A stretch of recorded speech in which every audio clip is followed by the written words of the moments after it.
اللہ تبارک و تعالی نے ارشاد فرمایا سورہ احزاب میں کہ ما جعل اللہ لرجل من قلبین فی جوفہ، کہ اللہ نے کسی بھی انسان میں دو دل نہیں بنائے۔ سیدی اعلیٰ حضرت رحمۃ اللہ علیہ سے اسی آیت کو پیش نظر رکھتے ہوئے پوچھا گیا کہ حال ہی میں دو شخص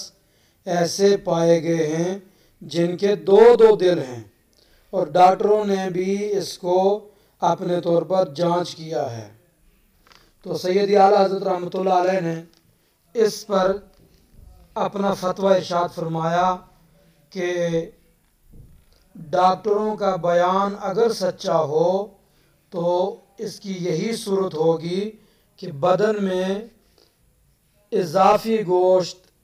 دل کی صورت میں پیدا ہو گیا ہوگا۔ آدمی کے دل میں یہ بات ممکن نہیں ہے کہ دونوں دل کام کر سکیں، کیونکہ آدمی روح انسانی سے آدمی ہے، اور اسی کے مرکب کا نام قلب ہے، اور انسانی روح متجزی نہیں ہے کہ آدھی ایک دل میں رہے اور آدھی دوسرے دل میں، تو جس سے وہ اصالتاً متعلق ہوگی تو وہی قلب ہے،